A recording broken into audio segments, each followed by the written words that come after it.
ব্যোমকেশ কি করে জানল যে ভোলা বিকেলবেলা বেরিয়েছিল?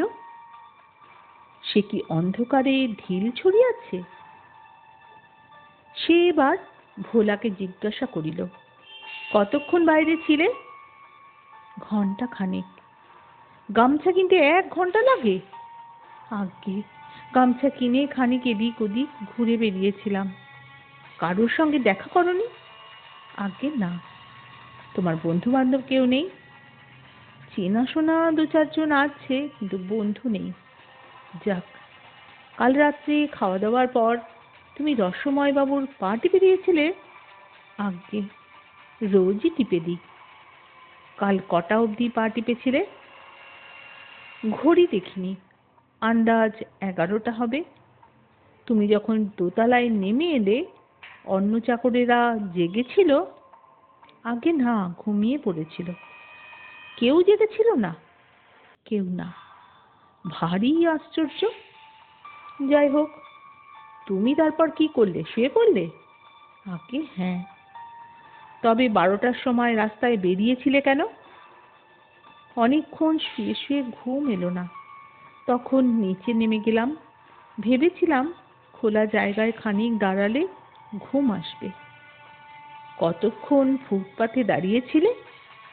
2-3 মিনিটের বেশি নয়। দাদাবাবু যে ক্লাব থেকে ফেরেনি তা জানতাম না। দেখলাম তিনি আসছেন, তাই তাড়াতাড়ি চলে এলাম। সিঁড়ির দরজা বন্ধ করেছিলে? আগে দাদাবাবু আসছেন, তাই বন্ধ করিনি। ব্যোমকেশ আর একবার ভোলার আপদ মস্তক নিরীক্ষণ করল। বোধ করি মনে মনে তাহার স্থির বুদ্ধির প্রশংসা করল। তারপর শুষ্ক স্বরে বলিল, আচ্ছা, তুমি এখন যেতে পারো। ভোলা চলিয়া গেল। সদর দরজা বন্ধ করার আওয়াজ আসিলে রসময় জিজ্ঞাসু নেত্রে ব্যোমকেশের পানে চাহিলেন। কি মনে হলো? ব্যোমকেশ বিমর্ষভাবে বলিল, ভারী হুঁশিয়ার লোক। তবে কাল সন্ধেবেলা যে বেরিয়েছিল তা স্বীকার করেছে। তাতে কি প্রমাণ হয়? প্রমাণ কিছু হয় না, তবে ওর যদি কেউ দলের লোক থাকে, চুরির আগে তার সঙ্গে নিশ্চয়ই দেখা করেছিল, নইলে নেকলেসটা লোপাট হয়ে গেল কি করে? তা বটে। ভোলা সম্বন্ধে আর বিশেষ কিছু আলোচনা হতে পারল না। দাঁড়ে টোকা পড়ায় মণিময় চলিয়া গেল এবং অবিলম্বে পুলিশ দারোগার পোশাক পরা এক ভদ্রলোককে লইয়া উপস্থিত হইল। লম্বা চওড়া চেহারা, ব্যক্তিত্ববান পুরুষ। দারোগা অমরেশবাবু সন্দেহ নাই। রসময় উঠিবার উপক্রম করিয়া সবিনয়ে বলিলেন, এ কি অমরেশবাবু, কি খবর? আপনি আবার এলেন যে? অমরেশবাবু চেয়ারে বসিয়া পড়িয়া সনিঃশ্বাসে বলিলেন, মেছো বাজারে গিয়েছিলাম ভোলার ভাইদের বাসা খানা তল্লাশ করতে, কিন্তু এই সময় আমাদের উপর তার নজর পড়ায় তিনি থামিয়া গেলেন। রসময়বাবু অপ্রতিভভাবে পরিচয় করাইয়া দিলেন, ইন্সপেক্টর মণ্ডল, আর ইনি ব্যোমকেশ বক্সী, বোধ হয় নাম শুনেছেন।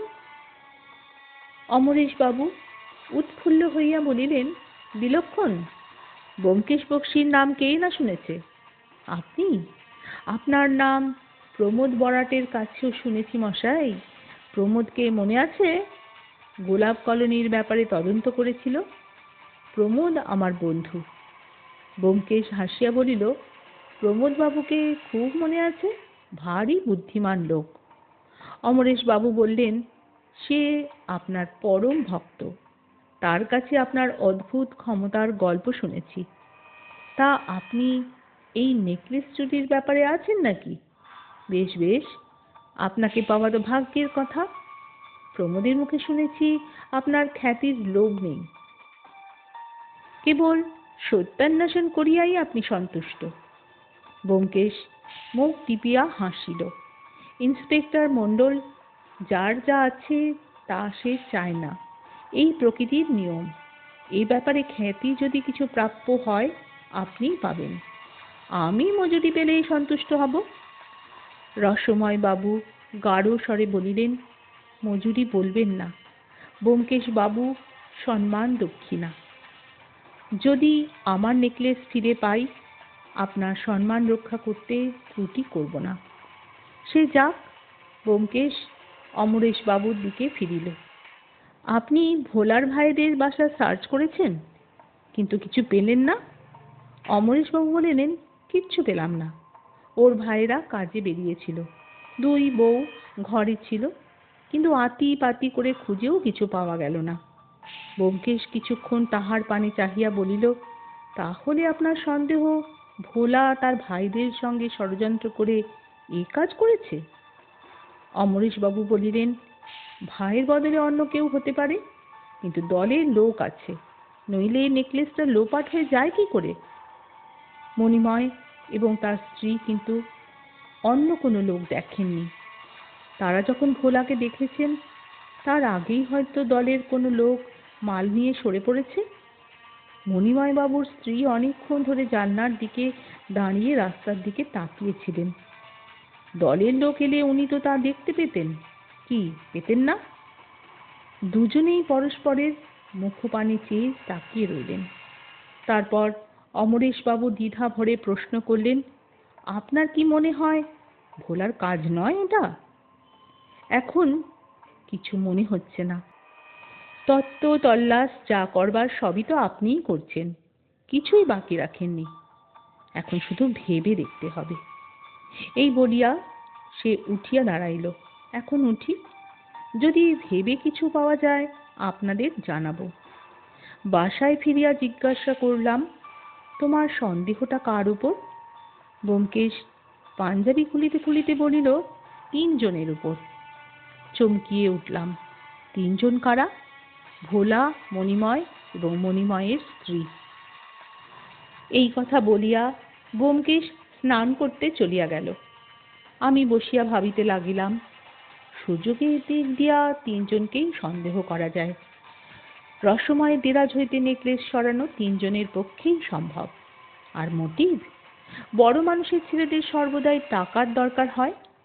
মণিময় ক্লাবে গিয়ে তাস পাশা খেলে, নিশ্চয়ই বাজি রাখিয়াও খেলে। হয়তো অনেক টাকা দেনা হয়েছে, ভয়ে বাপের কাছে বলিতে পারিতেছে না। আর মণিময়ের স্ত্রী, মেয়েটি দেখিতে শান্তশিষ্ট, কিন্তু তাহার মুখের উদ্বেগের ব্যঞ্জনা প্রচ্ছন্ন রহিয়াছে। গহনার প্রতি স্ত্রী জাতির লোভ অবস্থা বিশেষ দুর্নিবার হইয়া উঠিতে পারে, কিন্তু যেই চুরি করুক, চোরাই মাল বেমালুম সরাইয়া ফেলিল কি করিয়া? সেদিন দুপুরবেলা ব্যোমকেশ আরাম কেদারায় লম্বা হইয়া সারাক্ষণ কড়িকাঠের শোভা নিরীক্ষণ করিল, কথাবার্তা বলিল না। অপরাহ্নিক চা পানের পর হঠাৎ বলিল, চলো একবার ঘুরে আসা যাক। কোথায় ঘুরবে? রসময় বাবুর বাড়ির সামনের ফুটপাথে। জায়গাটা ভালো করে দেখা হয়নি। পদব্রজে আমাদের বাসা থেকে রসময় বাবুর বাড়ির সামনের ফুটপাথে পৌঁছতে 20 মিনিট লাগলো। কাছাকাছি গিয়া ব্যোমকেশ এদিক ওদিক চাহিতে লাগিল। বাড়ির দরজার 2 পাশে দোকানগুলি খোলা রহিয়াছে। একটি হোমিওপ্যাথি ওষুধের দোকান, একটি ঘড়ির দোকান, 2টি বস্ত্রালয়। সব দোকানেই খরিদ্দারের যাতায়াত। ফুটপাথে পথচারীদের ভিড়। রসময়ের বাড়ির তেতালার গোটা চারেক জানলা, উহাদের একটা হইতে মণিময়ের বউ পথের পানে চাহিয়াছিল। চোখ নামাইয়া দেখিলাম, ব্যোমকেশ হঠাৎ থামিয়া গিয়াছে এবং এক দৃষ্টে রসময়ের সদর দরজার দিকে চাহিয়া আছে। তাহার দৃষ্টি অনুসরণ করিয়া দেখিলাম, দরজা খুলিয়া মণিময় বাহির হইয়া আসিল। তাহার পরিধানে ধুতি গেঞ্জি, হাতে একখানা খামের চিঠি। সে দরজার বাহিরে আসিয়াই পাশের দেওয়ালে গাঁথা পোস্ট বক্সে চিঠি ফেলিয়া দিল, আবার ফিরিয়া যাইবার উপক্রম করিল। এই যে মণিময় বাবু, কাকে চিঠি লিখলেন? ব্যোমকেশের কণ্ঠস্বরে মণিময় চমকিয়া উঠিল। আমাদের দেখিয়া সবিনয়ে বলল, এ কি আপনারা? কিছু খবর আছে নাকি? ব্যোমকেশ বলিল, আমার খবর পরে দেব, আপনি কাকে চিঠি লিখলেন? মণিময় একটু বিষণ্ণ স্বরে বলিল, মাকে খবরটা দিলাম। তাড়াতাড়ি ফিরে আসতে লিখলাম। কিন্তু আজ আর চিঠিখানা যাবে না, ডাক বেরিয়ে গেছে, সেই কাল ভোরের ক্লিয়ারেন্সে যাবে। কিন্তু আপনি নিশ্চয়ই ভালো খবর পেয়েছেন? সত্যি বলুন না। ব্যোমকেশ বলিল, বাড়ি থেকে যখন বেরিয়েছিলাম তখনও কিছু খবর পাইনি, কিন্তু এখন পেয়েছি। কি খবর? নেকলেসের সন্ধান পেয়েছেন? পেয়েছি। সব খবর পরে বলবো। এখন আমাকে একটা জরুরি কাজে যেতে হবে। একবারটি ওপরে আসবেন না? বাবা আপনার কাছ থেকে খবর পাওয়ার জন্য অস্থির হয়ে রয়েছেন। ক্ষণিক চিন্তা করিয়া ব্যোমকেশ বলিল, না, জরুরি কাজটা আগে সারতে হবে। অজিত, তুমি বরঞ্চ ওপরে যাও। তাড়াতাড়ি ফিরে আসতে লিখলাম। কিন্তু আজ আর চিঠিখানা যাবে না, ডাক বেরিয়ে গেছে, সেই কাল ভোরের ক্লিয়ারেন্সে যাবে। কিন্তু আপনি নিশ্চয়ই ভালো খবর পেয়েছেন? সত্যি বলুন না। ব্যোমকেশ বলিল, বাড়ি থেকে যখন বেরিয়েছিলাম তখনও কিছু খবর পাইনি, কিন্তু এখন পেয়েছি। কি খবর? নেকলেসের সন্ধান পেয়েছেন? পেয়েছি। সব খবর পরে বলবো। এখন আমাকে একটা জরুরি কাজে যেতে হবে। একবারটি ওপরে আসবেন না? বাবা আপনার কাছ থেকে খবর পাওয়ার জন্য অস্থির হয়ে রয়েছেন। ক্ষণিক চিন্তা করিয়া ব্যোমকেশ বলিল, না, জরুরি কাজটা আগে সারতে হবে। অজিত, তুমি বরঞ্চ ওপরে যাও।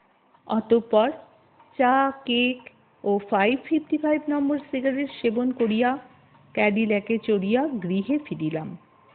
সন্ধ্যা উত্তীর্ণ হইয়া গিয়াছিল, কিন্তু ব্যোমকেশ তখনও ফেরে নাই। আরও ঘণ্টাখানেক পরে ফিরিল। জিজ্ঞাসা করিলাম, গিয়েছিলে কোথায়? সে বলল, থানায়। দারোগা অমরেশবাবুর সঙ্গে দরকার ছিল। কি দরকার? ভীষণ দরকার। তুমি তাড়াতাড়ি খেয়ে দিয়ে শুয়ে পড়ো, কাল সকালে উঠতে হবে।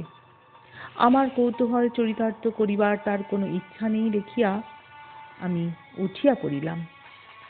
তাড়াতাড়ি খাওয়া দাওয়া সারিয়া শুইয়া পড়িলাম।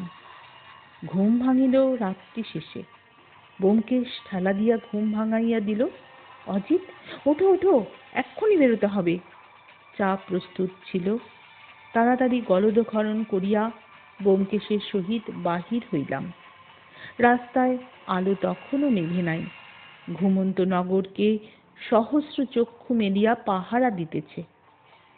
কোথায় চলেছি তখনও জানি না। কিছু দূর অগ্রসর হইবার পর বুঝিলাম রসময় বাবুর বাড়ির দিকেই যাইতেছি। জিজ্ঞাসা করিলাম, শেষ রাত্রে রসময় বাবুর সঙ্গে কি দরকার?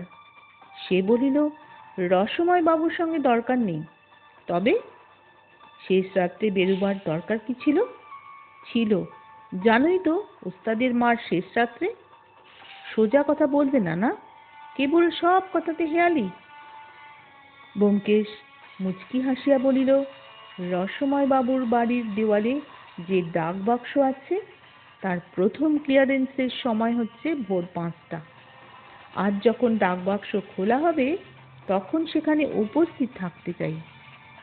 মাথার মধ্যে দপদপ করিয়া কয়েকটি বাতি জ্বলিয়া উঠিল, কিন্তু অন্ধকার সম্পূর্ণ দূর হইল না। বলিলাম, তাহলে? ব্যোমকেশ হাত তুলিয়া বলিল, ধৈর্য রাখো সখা, ধৈর্য রাখো।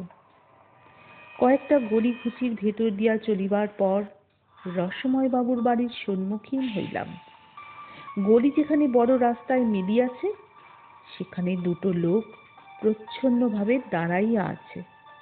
ব্যোমকেশ তাহাদের সহিত ফিসফিস করিয়া কথা বলিল। তারপর আমরাও গলির মুখে প্রচ্ছন্ন হইয়া দাঁড়াইলাম। তারপর রাতের অন্ধকারে ফিসফিস করে ব্যোমকেশ কাদের সাথে কথা বলল? কেনই বা আমাদের অন্ধকারে গা ঢাকা দিয়ে দাঁড়িয়ে থাকতে হলো কার অপেক্ষায়? জানতে হলে বন্ধুরা আমার আগামীকালের মণিমণ্ডন পর্বের গল্প পাঠ শুনতে হবে। ততক্ষণ তোমরা শুনতে থাকো আমার আজকের গল্প পাঠ। তোমাদের অসংখ্য অসংখ্য ধন্যবাদ ও ভালোবাসা। আমার সাথে আমার গল্প পাঠ শোনার জন্য।